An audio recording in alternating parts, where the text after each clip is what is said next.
decíamos, ahora vamos a tocar un tema muy importante que hace al destino de los santafesinos. ¿Por qué? Porque por los puertos de la región, de Rosario y la región, sale el 80, el 82% de lo que exporta la Argentina, que principalmente tiene que ver con el modelo agroexportador, ¿no? Que es lo que genera divisas en esta economía venida menos nacional. Es lo que principalmente genera divisas, ¿no? Nuestro sector externo, lo que trae dólares. Bueno, se conoce poco al respecto y se conoce poco de lo que pasa con los negociados, con la gente que tiene la concesión. Bueno, ahora el Estado por un año se hizo cargo de la concesión del peaje, pero ahora va a volver nuevamente a ser concesionada, una concesión espuria en su momento, lanzada durante el menemismo por 25 años, que tenía a la empresa Hidrovía Sociedad Anónima, que consta a su vez de dos empresas, Jan de Null, la belga, bueno, experta en el tema de dragado y balizamiento, y EMEPA, una empresa creada para esos fines. Para que nos ilustres más sobre el tema, vamos a hablar con Luciano Orellano. Luciano Orellano es periodista, es investigador y ha escrito un interesante libro. Estuve viendo algunas cuestiones del libro, no tuve tiempo para leerlo todo, pero estuve viendo algunos pasajes, y se llama Argentina sangra por las barrancas del río Paraná. Muy recomendable, muy recomendable. ¿Cómo estás, Luciano? Buenos días. Sí, buenos días, ¿qué tal? Muchas gracias. Bien, gracias por atendernos. Ahí te estamos viendo en vivo para aquellos que nos sintonizan por nuestras variables multimediales. A ver, ¿qué se puede decir de lo que pasa en esta hidrovía Paraná-Paraguay? Uno de los corredores más importantes del mundo, desde ya. Claro, bueno, nosotros hemos escrito un libro casi de 500.000 de páginas, que tiene 15 capítulos. Esto es muy amplio, digamos así, donde tiene un título que, como bien decía vos, Argentina sangra por la barranca del río Paraná. La unidad productiva no es solo Santa Fe, sino que la unidad productiva es la Cuenca del Plata, que involucra 5 países, ¿no es cierto? Y el embudo de América del Sur se ha convertido en Gran Rosario, ¿no? Estos 70 kilómetros que, como bien en la introducción planteaba vos, se encuentran las principales puertos fábricas, ¿no es cierto?, que procesan toda esa mercancía. Y decimos así a modo de introducción de que, bueno, por un lado fluyen los manantiales de la riqueza como nunca, que si América del Sur se ha convertido en un océano verde, ¿no es cierto?, donde bueno, la soja ya ha llevado todo. Usted tenga en cuenta que se ha corrido la frontera 70 millones de hectáreas en América del Sur. La unidad productiva, como bien le mencionaba, es, digamos, la Cuenca del Plata de 3 millones, más de 3 millones de kilómetros cuadrados, ¿no? Y bueno, y aquí sale la producción para alimentar los países más poblados del mundo, entre eso en particular, en general, pero en particular Asia, más en particular China, digamos, ¿no? Si sale la proteína del siglo XXI de la soja, ¿no? Y eso, digamos, va principalmente a Asia, China, que en realidad no es alimento, sino que es alimento para los cerdos, ¿no? Claro. Fundamentalmente que se convierte en carnes. Claro. Entonces, bueno, estamos en el centro neurálgico, digamos, en el embudo de América del Sur, que esto es alfombra verde que le estaba mencionando, ¿no?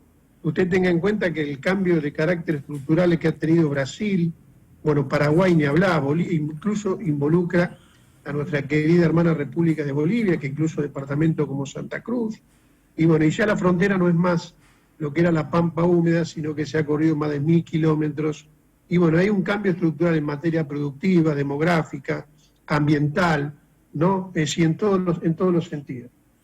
Claro. ¿Cuándo, vos que has seguido el tema, cuándo empieza a convertirse esta zona de los puertos de Rosario y la región en epicentro de lo que sale del modelo agroexportador? ¿En qué década, digamos, para entenderlo de alguna manera? Porque antes la Argentina... Bueno, claro, esto es importante que plantease. Si aquí se ha producido digamos, se podría decir que en los últimos 30 años, ¿no? En la Guerra Fría, para hacer una breve, pequeña introducción, el hombre buscaba una proteína para conquistar el espacio, y en esa lucha encontró un yuyito en China, que era la soja, ¿no? Así surgió. Después en la Argentina se hicieron las primeras experiencias piloto, fines de los 60, y principios de los 70. Hoy la capital de la soja en la Argentina, digamos así, es Arequito, claro, ¿no? La localidad de Arequito. Entonces, fue un gran hallazgo para la humanidad. Usted tenga en cuenta que un poroto de soja equivale a 2 kilos de carne, bueno, sí podemos hacer las cuentas, eso lo tenemos bien descrito, es un hallazgo para la humanidad. Es decir, el problema no es si es bueno o es malo, sino el para qué y el cómo. ¿Se entiende? Pero fue un hallazgo para la humanidad. En los 70 se hicieron la primera experiencia piloto, incluso en mi pueblo, en Arteaga, ¿no? Arteaga, Arequito, el departamento Caseros, ¿no? Y fue una cosa extraordinaria, un cambio de carácter estructural, y se fue corriendo la frontera. Bueno, pero ahora, antes la frontera era una media luna. Usted pone un compás en Rosario, ¿no es cierto? Y ese compás toma el río, hace un compás de 300 kilómetros, y esa media luna era toda la frontera, lo que se llamaba la Pampa, ¿no? La Pampa gringa, la Pampa donde se producía, claro, digamos, todo lo que tenga que ver con la agricultura. Eso no existe más. Ello llega hasta el Amazonas, que un poco lo que explica, ¿no es cierto?, la cuestión de la deforestación que yo le mencionaba, digamos, de 70 millones de hectáreas que fueron deforestadas, que se corrió la frontera agrícola. Digamos, usted tenga en cuenta que la producción mundial de soja es de 360 millones de toneladas. ¿Cuánto produce América del Sur? ¿Cuánto? América del Sur ya está produciendo más de 175 millones de toneladas. ¿Y Argentina? Argentina, ¿cuánto? Claro, acá hay un cambio muy importante en Brasil. Brasil ya es el primer productor mundial, está produciendo entre 120 y 140 millones de toneladas de soja. Hay fluctuación, pero el crecimiento es exponencial. El primer productor mundial ha reemplazado a los Estados Unidos, ¿no es cierto?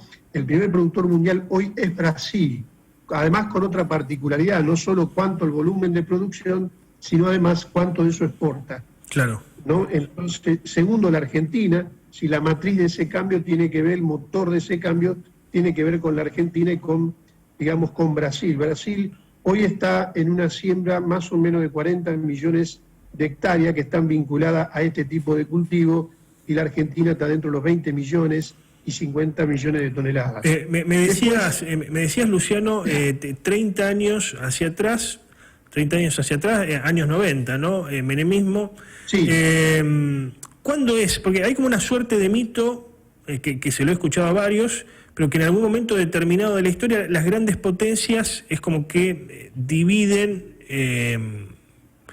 la economía del mundo y qué papel debería tomar cada lugar, ¿no? Y bueno, acá en Latinoamérica nos quedó la producción de materia prima, pero Brasil con un poco más de industria que sí pudo industrializarse.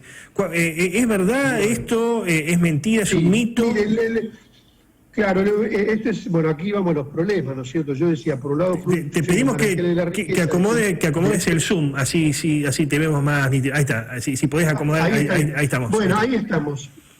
Esta pregunta es muy importante porque vamos a los temas. Yo decía que por un lado fluyen los manantiales de la riqueza. ¿Qué quiere decir? Nunca se produjo tanta proteína, tanta carne, tanta leche, ¿no? Y ahora, ¿qué pasa? Que semejante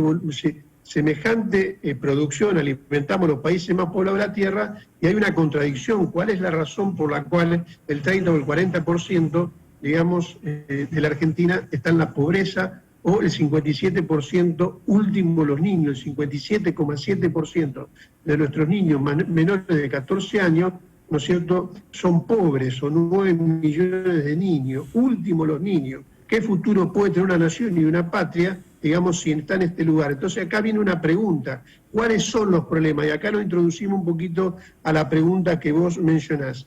La integración de la Argentina al mercado mundial es una integración de carácter unilateral, súper especializada. Lo vamos a explicar despacio. Es decir, en la división internacional del trabajo, ¿no?, las naciones, la principal división del mundo es una división entre países opresores y países oprimidos. El mundo tiene 205 países. Hay 15 países, digamos así, que oprimen. Esta es la principal contradicción del mundo: oprimen a 190. Y por lo tanto planifican el mundo. Y dentro de esa planificación del mundo le va asignando hace una división internacional del trabajo. el lugar que le han asignado a la unidad productiva, que no es la Argentina, es la Cuenca del Plata, es alimentar, ¿no? Bueno, esto que mencionábamos anteriormente. La unidad ¿Esto productiva no es Santa Fe. ¿Cuándo se da esta división? Porque, digamos, los países latinoamericanos en algún momento de su historia, durante el siglo XX, decían, bueno, tenemos el producto del agro, pero también vamos a tener nuestra industria, si bien incipiente, claro, digamos, industria no a gran escala, pero industria al fin. Ahora, en algún momento hay un punto de quiebre donde se comienzan a primarizar más las economías y se especializan más en ese yuyito bendito, claro, ¿no? Esta integración súper especializada, o sea, en la Argentina, no hay duda que ha habido una revolución. La Argentina está en la cuarta revolución industrial. ¿En qué sentido? En materia portuaria y en materia de la agricultura. La Argentina en productividad, ¿no es cierto?, está en la segunda agricultura del mundo. Claro. Incluso en algunas cuestiones supera a los Estados Unidos. Lo mismo en materia portuaria. Es decir, aquí se encuentran los puertos, ¿no es cierto?, y la fabricación de sus productos los más modernos del mundo. Esa integración es de carácter, como bien le mencionaba, súper, digamos, es unilateral, súper especializado, ¿no? Y es la contradicción. Pero este modelo de exportación y primarización, como bien mencionaba vos, tiene como contrapartida enterrar toda posibilidad de un desarrollo independiente de la industria en la Argentina, digamos así. Por un lado exportamos soja, maíz, trigo, carne, etcétera, toda la primarización que mencionábamos, y por otro lado tengan en cuenta que entran 5.000 buques de ultramar en la cual nosotros no fabricamos ninguno. Es decir, nos inundan con productos, digamos, importados.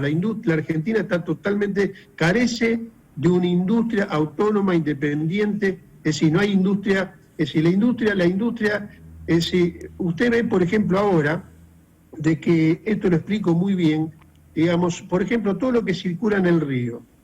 Bueno, nosotros nos fabricamos, entran 5.000 buques, nos fabricamos un barco.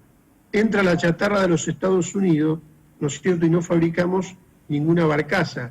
Importamos rieles, durmientes, locomotoras, ¿se entiende? No hay, es decir, la Argentina. Por eso su balanza monetaria entre la exportación y la importaciones, por un lado se dice lo que ingresa por materia prima, pero no se dice el tremendo déficit que tiene la Argentina en materia, ¿no es cierto?, de la importación y exportación. ¿Por qué? Porque no hay industria. La industria que hay es una industria de ensamble, digamos, y este es el modelo. El modelo es producir materia prima extractivista, de primarización, digamos, a cambio de enterrar toda posibilidad de un desarrollo industrial, ¿no es cierto?, autónomo, independiente, que pueda realizarse. Fíjese que tenemos, digamos, la desocupación de carácter estructural que yo les mencionaba alrededor de estos pibes. Es decir, bueno, estos son los temas. El modelo tiene como modelo es una integración unilateral al mundo, y si te tengo que contestar lo que vos preguntabas, digamos, bueno, ¿desde cuándo? Y bueno, ¿desde cuándo entiendo que hay una ofensiva? Digamos, a partir sobre todo de los años de la creación del mercado único capitalista imperialista mundial que se da a partir del año 78. Sí, cuando empieza a caer el Comecon, van cayendo todo eso, y ahí hay una ofensiva en los últimos 40 años, donde los monopolios y la economía en escala se lleva puesto absolutamente todo. Interesantísimo, Luciano. Te vamos a convocar seguramente en otra oportunidad. Son temas que lamentablemente se tocan poco y menos a esta hora de la mañana, ¿no? Así que no sé si puedo dejar un párrafo, pero muy breve. Mirá, en materia portuaria no hablamos. Nosotros los argentinos no tenemos soberanía comercial. Eso tiene que quedar claro. La soberanía, estamos frente a enclaves coloniales. La Argentina ha dejado de tener el control de su comercio exterior.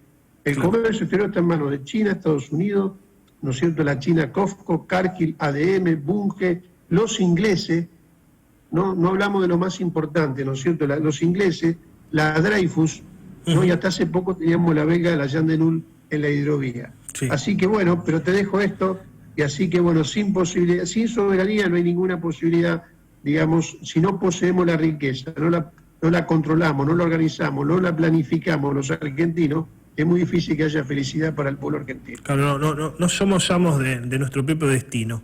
Muchas gracias por el contacto. ¿Dónde pueden conseguir el libro Argentina Sangra por las Barrancas Río Paraná? Mercado Libre, gracias, está en el Mercado Libre y ya está a disposición en PDF. Muchas gracias. Así que lo pueden encontrar. Muchas gracias por el contacto, Luciano. Muchas gracias. Chao. Adiós.